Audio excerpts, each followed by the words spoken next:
Hey there everybody, Aaron here. Welcome to another episode of Gideon's Tactical. Out here today on a hike, and I want to show you the EDC knife that I'm carrying today, and the knife we're going to be reviewing in this field test and review on the Kershaw Emerson CQC-1K. That's what we're looking at here today. This is, in my opinion, kind of a Wasp stinger design blade, honestly, is what it looks like. Really slim, real nice, real lightweight. Good design. I really like, we've reviewed here before on the channel one of the other Kershaw Emerson collaborations. This is just another option that we're checking out. We got great price point we're going to be looking at today, good design, and we're just going to really test it out and really see if this is, a really good EDC blade, or, if there's some things that maybe hold it back. You'll have to stick around to the end of the review for us to find out whether or not the Kershaw Emerson CQC-1K is going to be worth an EDC purchase for you. Okay, everybody, let's go ahead and take a look here at the blade, and we'll talk about how it has performed for me with all the tasks that I have thrown at it. The first thing is that it is a 3-inch blade, so that's real nice, great for EDC tasks. I think it's a little small for tactical use, but, if you're in a state where that is required, it has to be 3 inches or less. The blade design itself is absolutely, capable of that, in that it has that huge kind of Wasp stinger design, and then it has that really ginormous clip point. Very, very nice for stabbing capability, and that tip is not only strong enough, but precise enough to really get a good stab if you needed to. And it does a great job lending itself to the EDC task with that hollow grind. It has a hollow grind, and with that, not a huge amount of sweep up, but just the design of the blade overall really makes it very, very capable in everything that I did with this knife. From obviously box cutting, it's going to do a phenomenal job. Just going to go boom, boom, boom, boom, and you can just slice through boxes for an extended period of time without any sort of problem. Very low wear on that black coating as well, which is great. That's a good coating, and it's not, wearing off immediately like some other brands out there like Cold Steel and some of those other just kind of really cheapo spray-on coatings. This one coating is definitely holding up a lot better than those coatings out there. So cardboard, awesome. Rope cutting, awesome. And all of your cordage, that type of stuff, it's going to do a great job, opening all sorts of different packaging, just the basic EDC task. This is just an awesome blade to get that stuff done, even if you have to do some minor food prep. It's not really designed that way. A full flat grind blade will be a lot better for that. But, if you need to, you can definitely do some smaller food prep as well. The final thing is that the steel is 8CR13 MOV steel. Definitely a budget steel, but you got to remember the price point. We're talking about right around $30 on this knife.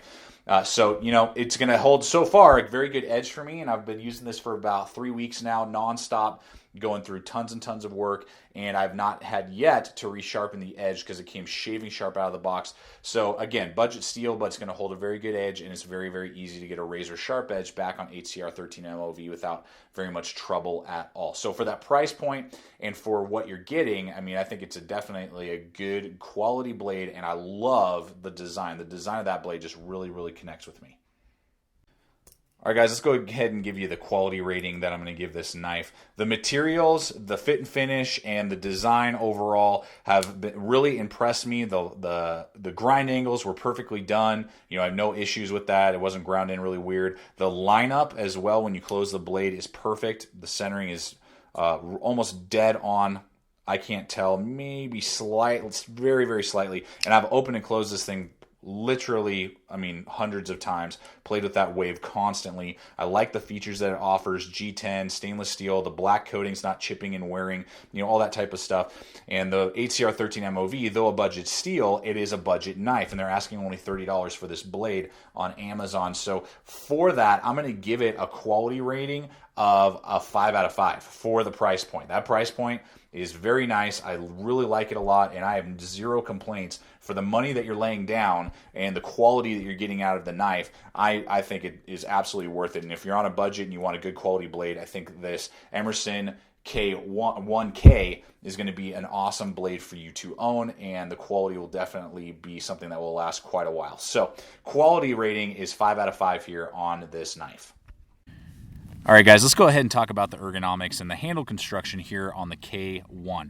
What you have is 4 inches from front to back there, but very thin, like we've looked at with this whole knife, very thin profile.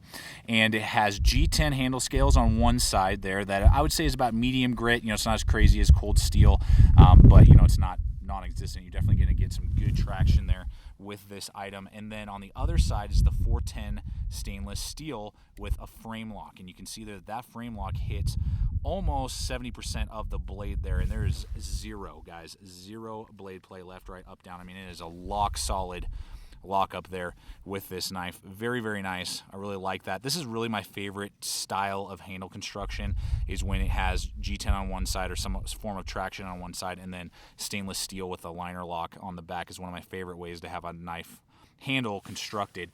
So as you can probably tell, I mean, it is really narrow, but with my large size hands, I wear large size gloves, it fits my hand real well. I'm locked into place there, no problem at all with the ergonomics. Good finger groove right there.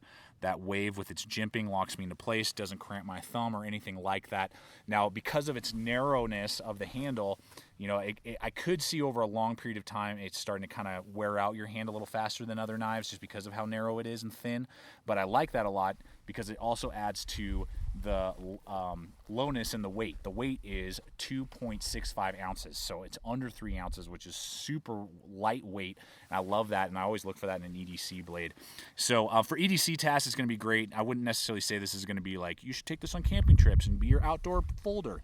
I think you should look for a knife with just a wider handle for that, for extended cutting tasks, but all sorts of EDC tasks. You're not only going to get really good lockup, even those of you, you know, in states where they require a 3-inch or less on the blade, that you could absolutely use this in a tactical format if you had to. I wouldn't recommend it because it doesn't give you a lot of reach, but that blade shape and then the traction with that wave right there, and then with the deep finger guard, really gives you a good lockup, and that super strong frame lock there works really, really well. So with all that being said, I'm going to give it an ergonomic rating of 4 out of 5.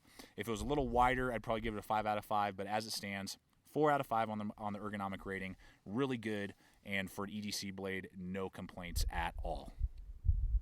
All right, value. Let's go ahead and talk about the value that you're going to be getting in the value rating. We kind of talked about it briefly with the quality rating, but the value rating I'm going to give this is a value of 4 out of 5. And the only really reason that I'm going to ding at 1 point is that it does have Teflon washers in there. I'm just not a big fan of Teflon washers. They get the job done, but over time they can start to kind of get noisy and kind of screech a little bit. You got to kind of maintain them a lot more than you would brass or bronze bushings. So the bushings in there, because they're Teflon, I'm going to knock at 1 point. I'm going to give it a 4 out of 5 on the value rating, because aside from that, I mean, you're getting a great value for what you're paying. You're not getting ripped off. You're not getting something that they want a lot of money for, and it's not really, you know, stands out from the crowd. It totally stands out from the crowd with giving you that basically a budget Emerson blade with a budget price. So the value rating on this Kershaw Emerson CQC-1K is going to be a 4 out of 5.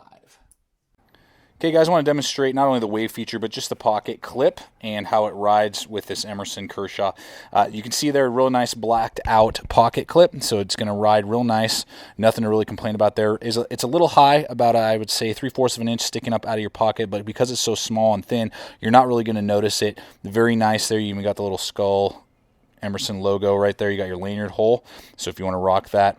And then you got your G10 to grab onto, and then you can grab that wave feature, and boom, as I opened it up, it is deployed and ready to go. And with that stainless steel liner right there, it's not going to thrash your pocket at all, but it still has enough retention to keep it in place, and you know, you're not going to lose it and slide out of your pocket very easily at all. So I really like not only the ride and how it, you know, operates, and then that G10 on the other side is going to make it very easy for you to grab, but again, that wave feature is going to grab that pocket if you so desire real nice. I'm going to demonstrate it slowly if I can in pocket or in the frame. You can see here, it is catching my pocket with that wave feature and deploying the blade. Now, depending on how your pocket is cut, you can take the knife out without deploying the blade. You can see there, but you got to kind of think about it. It naturally wants to get deployed with that wave feature and then be used. So when it comes to the ride, and it is ambidextrous, you can see there, You can swap it over onto the G10 side, so lefties or righties, you're going to enjoy this blade a lot when how it rides. I don't have any complaints at all. It's a 5 out of 5 on the carry options here with this knife, and I love using that wave feature. I've used it on another Kershaw, and I really, really enjoy using it. It makes it a very, very fast deployment out of your pocket when you want to use the knife. So I really like not only how it rides with the pocket clip, but also that wave feature is a fantastic 5 out of 5 with this knife. Well, guys, you've seen the 1K in action, and I got to tell you guys, I've been EDCing this for a couple weeks now, almost constantly, and I love this thing. This thing is sick. I love it, love it, love it. I love that Wasp Stinger blade design. That's really cool. This thing slices like crazy, like you've seen, and for the price point, guys, of around 30 bucks, it's a no-brainer, and I really like that wave. Eventually, I'm going to have to get my hands on a true Emerson and really check out one of those. But in the meantime, these Kershaw Emersons, these budget kind of models, are fantastic when you're on a budget, but you want to maybe test out some just kind of higher quality materials as well as just a unique design, particularly with that wave feature. I think the CQC-1K is absolutely an awesome EDC blade, and I would highly recommend it here at Gideon's Tactical. So my likability on this blade is a 5 out of 5. Absolutely a home run when it comes to the likability here on the CQC-1K. So I hope that this review has helped you guys out with your purchasing decisions. Well, everyone, thank you so much for watching this particular episode of Gideon's Tactical. Please subscribe, comment, like the videos, share the videos, and check out our Facebook page. You can find it on the YouTube homepage of Gideon's Tactical. Like our Facebook page where you'll get updates of upcoming videos, you'll get photos, as well as upcoming gear, new gear releases, you know, that products and companies that are released, as well as behind-the-scenes footage and bloopers that you'll never see make it to YouTube. So thanks so much for watching, everyone. Stay equipped, stay prepared. We'll see you out there.